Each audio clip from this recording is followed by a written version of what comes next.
I'm Mason. And welcome to Nashoba News. We got a great broadcast for you guys today, With a whole lot less dino chicken nuggets than last week. so stay tuned. First, let's check out arts and entertainment with Vlad and Eve.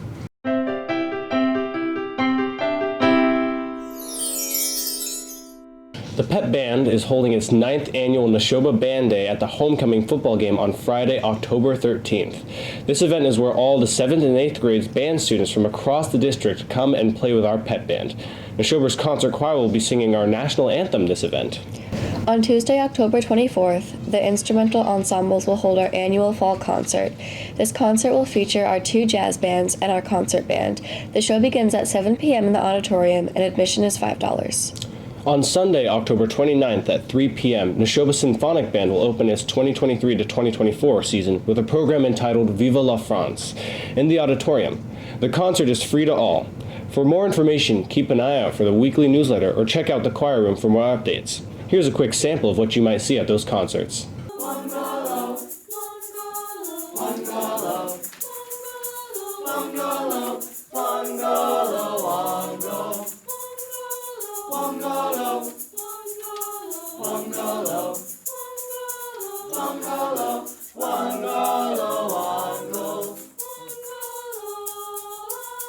We hope to see you there to support our amazing musicians. Now back to Mason and Harry.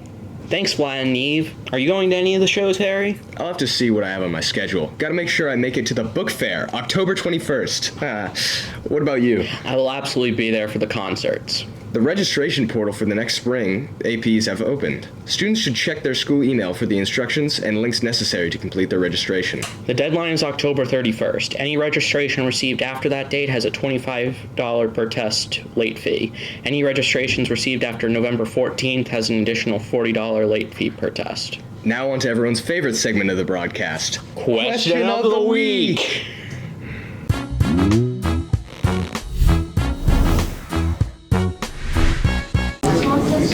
I'm Zach. I'm Jesse. I'm Dylan. And this week's question of the week is, if you won $1 million, what would be the first thing you'd buy? I'm here with John Bowers. And the question of the week is, if you had $1 million, what's the first thing you'd buy? House in West Virginia.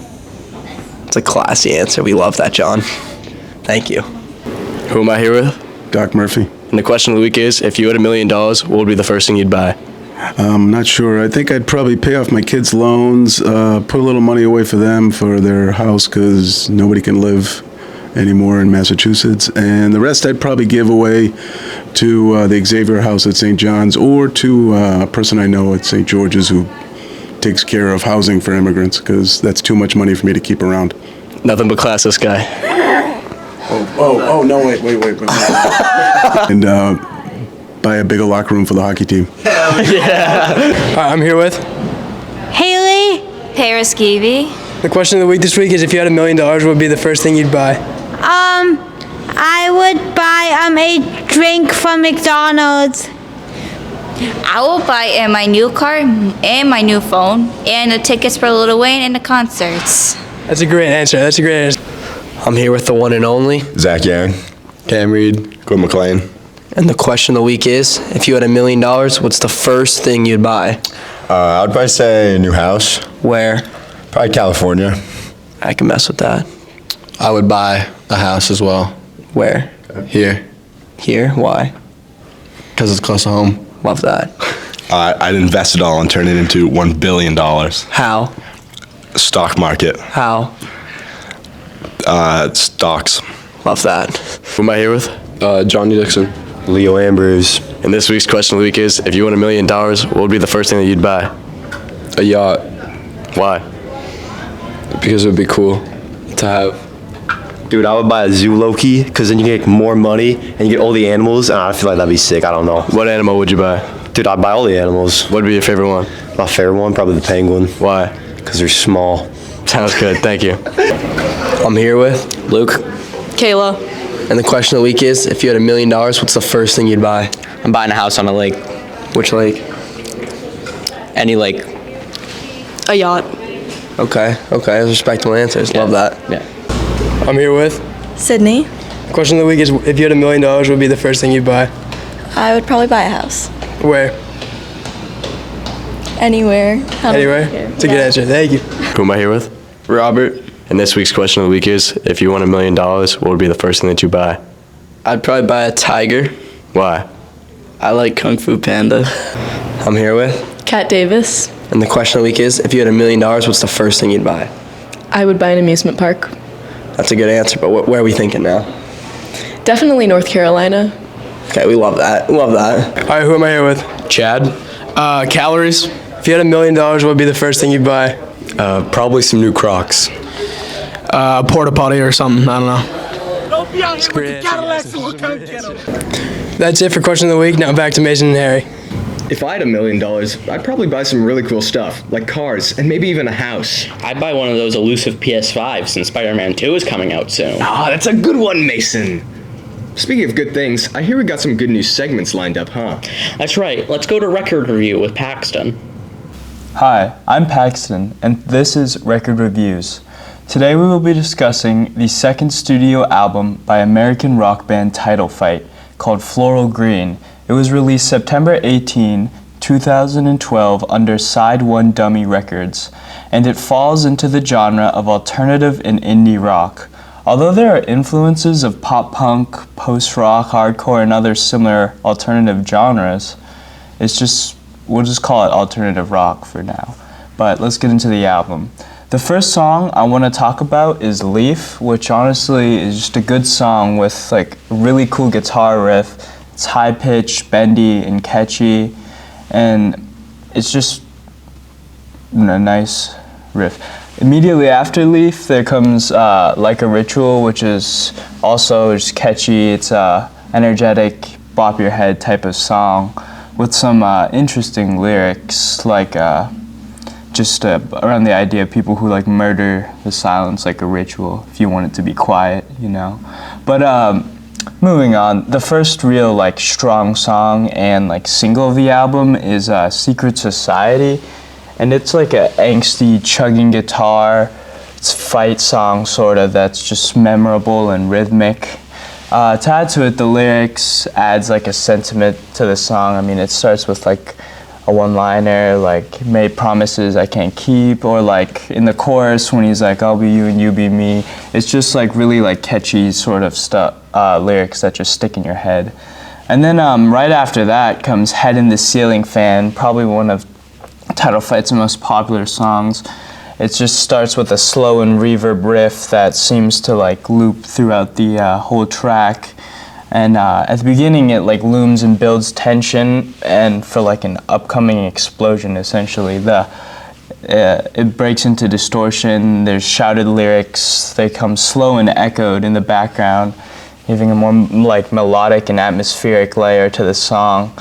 And then it's just very minimalistic punk writing that other bands of the time before, like Duster or Hum, might have used. It's really good. And then another notable song is Make You Cry, which is just energetic and groovy with some nice raw lyrics. And they're just harsh and they're nice. And there are some duds. After that, they're just, they lack any super unique or like catchy writing. They're just kind of boring essentially.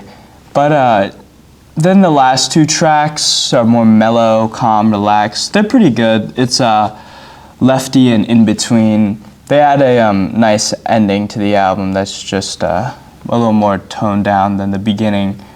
And thank you for joining me on this week's record review. Now let's head over to sports.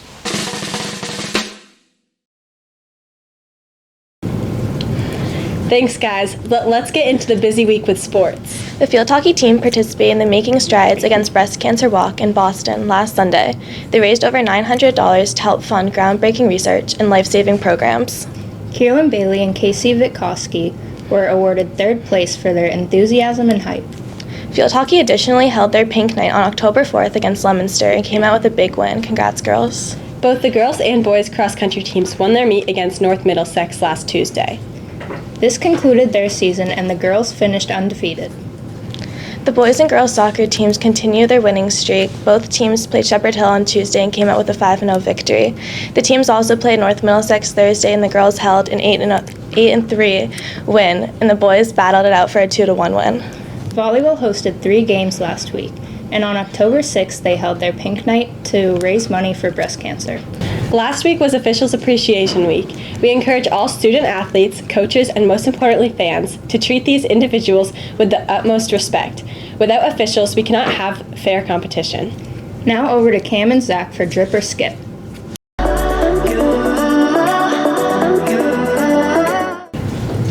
What's poppin', players? We got some fire submissions for the first episode of Drip or Skip. Let's get straight into it with Luke Pavia. So we got super high quality in this picture here. He got the Curry 4s on, very icy, super clean. He's got some compression shorts showing at the bottom, white. I think it complements it quite well. I agree, especially with the black shorts with the little white at the bottom. Mm-hmm. Overall, I think it's clean. I think that, I don't know, it could do with a few more accessories, maybe a calf sleeve, maybe an arm sleeve, but overall it's clean. Yeah, we're gonna give that one a 7-1. Next up, we got a submission from Quinn Skippy McLean. It's a nice photo. I think the quality could be a little nice, but overall it's a clean photo. You got the ankle socks on, big fan of that. Showing them calves is fire. Calf sleeves looking good. It's on the right leg though, a little off, has to be on the left. I don't know what we're doing there. He's rocking the small elbow pads, which I think it's good drip. 100%. I'm not a big lacrosse guy, but I think it's clean. I think it's nice. It's definitely clean. He's got the high shorts as well. I can't really see the tilt in the picture, and the flow's coming out the helmet nicely, so it's not bad. Overall, he's got all the right stuff, but the quality brings the picture down a little bit. I think if it was a different picture, it'd be a little higher, but we're gonna give him a 7. Overall, I agree. And thanks to everyone who submitted this week, and make sure to get your submissions in to be in next week's episode. Now back to our anchors, Mason and Harry. What do you think about my drip, Mason? Wow, you're looking great, Harry. Thanks, Mason. I really appreciate it. Harry, get out. It's time for my segment.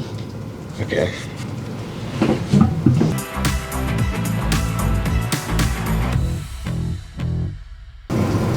Welcome to another news segment here at Nashoba News. Nashoba Niches is a segment where people get to talk about whatever they want. So today, I've decided to talk about the greatest thing in the whole wide world, pro wrestling. The only sport in the world where making fun of it is 90% of the fun. This week in pro wrestling was incredible. Last Monday, Raw had its final episode before Fastlane, which is a big premium live event with all the titles on the line. The world champion Seth Rollins will be defending his belt against Shinsuke Nakamura in a last man standing match. One man will be walking out of Fastlane broken and defeated. On the SmackDown side of things, John Cena is in a heated feud with Solo Sikoa and Jimmy Uso. Originally, he was supposed to team with AJ Styles, but Solo and Jimmy took him out. Luckily for Cena, the megastar LA Knight made the save and signed the contract to make it official. John Cena and LA Knight versus Jimmy Uso and Solo Sikoa. I'm so excited to see what Fastlane will have in store for us. Now back to Harry. And me. Thanks, me. On a different note, October 11th is National Coming Out Day. In the spirit of this holiday, let's go over some important things to remember. Respect others' pronouns. Don't out people to others. Some people may not be ready for everyone to know. Remember to create a safe space for other people.